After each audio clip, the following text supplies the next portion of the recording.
Outdoors, and today we're making a couple of our custom orders for our RPG outdoor baits. And so I'm gonna walk you through some of that process and let you see what that looks like.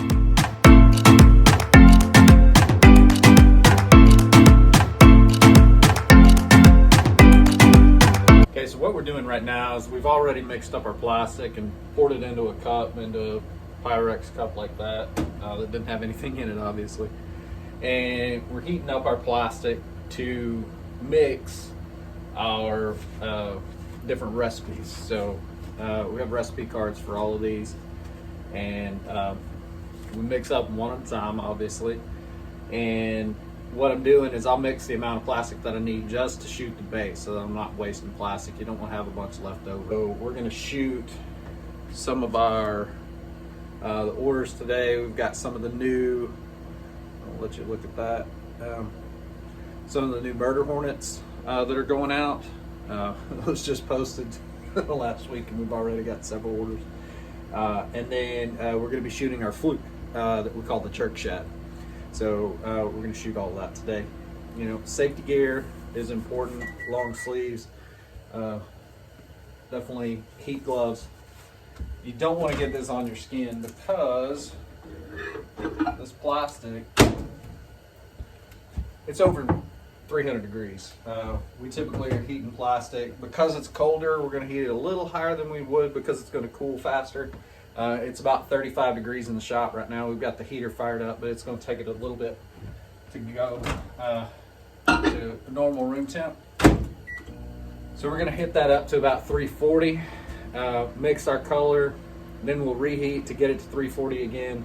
Then we're going to put it in here. Nozzle comes out, right? We fill this up and then we shoot it into our molds. So we use injection molds. We've got the injection tip entry right there. We shoot them in there, hold pressure. And so what we're going to do now is we're going to mix up our colors. So these are a lot like recipes. These are going to be very precise, because what you want is you don't want to be able to, you don't want to produce a color one time, people catch good on it, and then not be able to reproduce it. So we're going to put in some of our color here. One.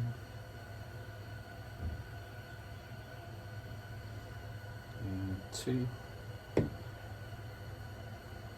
And then so you don't mix your colors, we're gonna clean that out.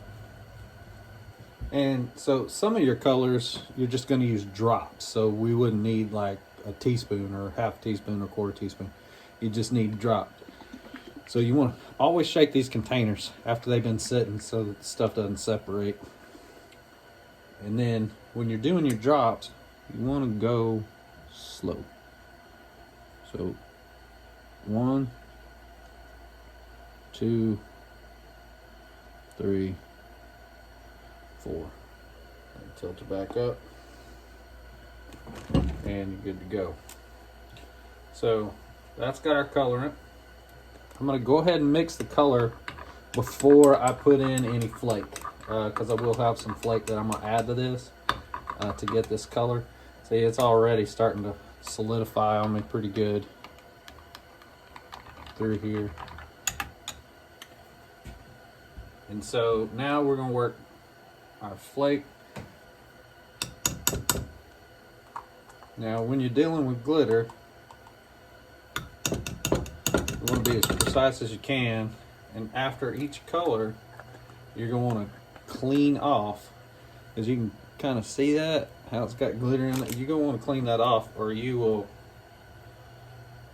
end up cross-contaminating your different colors and having to rebuy to get accurate. So always clean those off real well.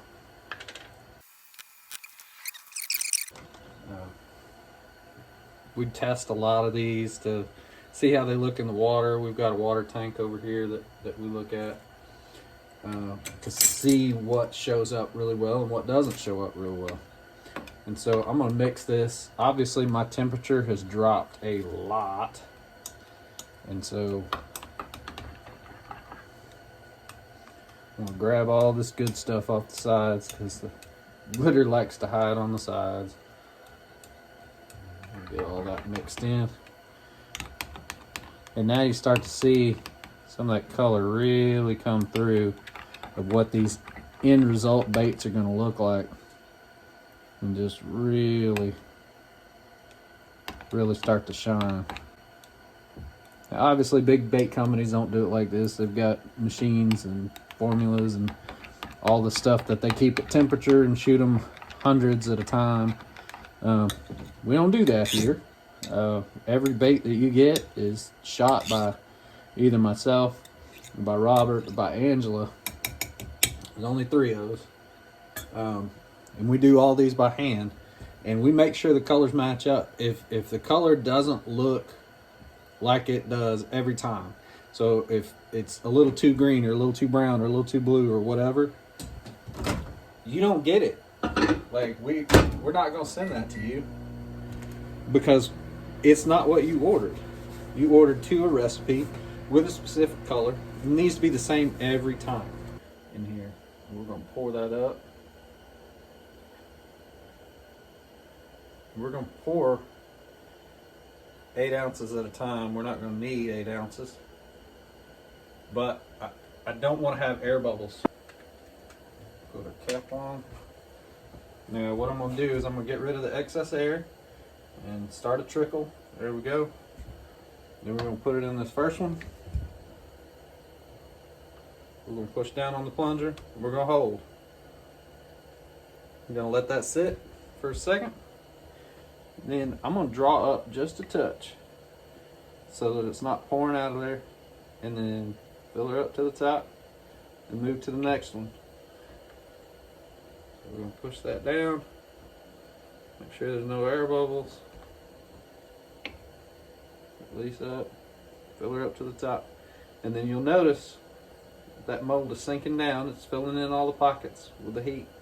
So we're gonna keep filling it till it makes basically a belly button, or it hardens over with a button on the top. Alright, probably pretty good right there. And then I'm going to pour my excess back into the cup. That's going to allow me to continue to reheat this. The type of plastic we're using is dead-on plastics, and it can go through a lot of different heat cycles. We're pretty solid here, nice and gummy, doesn't stick to your finger. You can also feel the mold. The mold is cold. That means the plastic inside is set, and it's not running. So let's open one of these up and show you what we're dealing with here. These are both England AI molds that we bought. All right.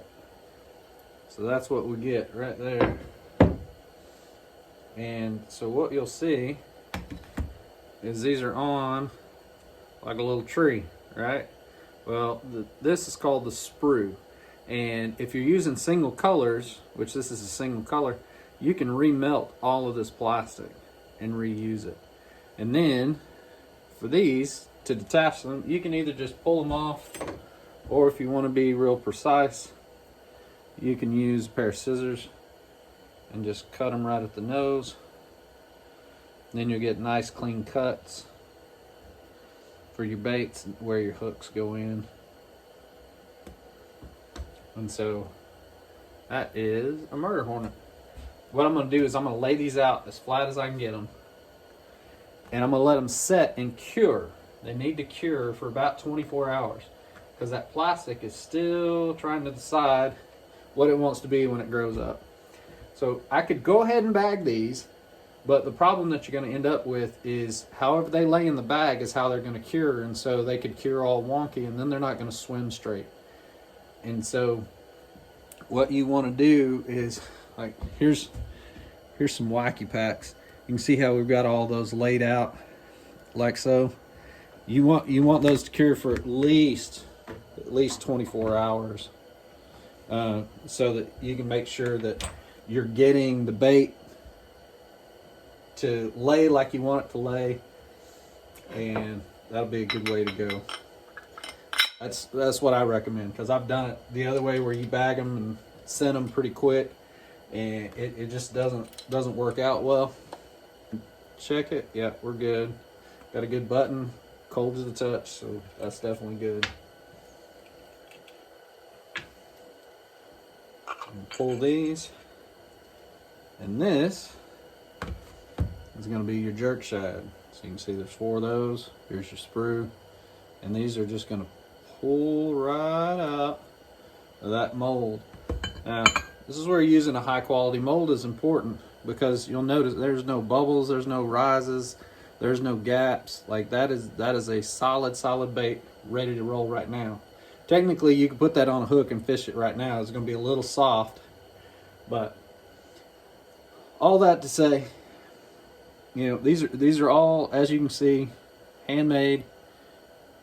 You know, we make them right here in the shop. So when you order them, we come out here and we make them, and then we get them shipped out to you. We have a ton of different body styles, and are always, you know, looking at getting stuff that produces. And so if we have a body style that we fish and we feel like it's not doing great, then we sell it.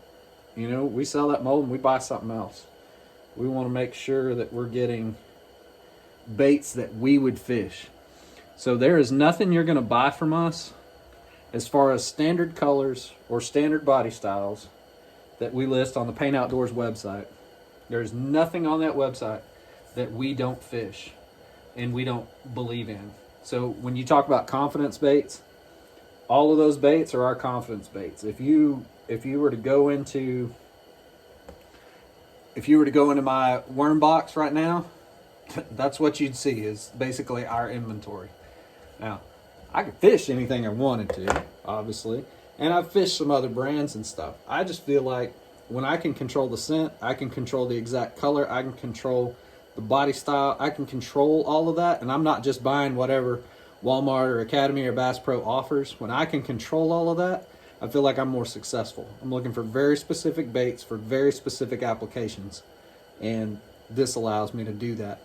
So make sure you check out RPG Outdoors and Payne Outdoors on Facebook, Instagram, TikTok. We're all over the place.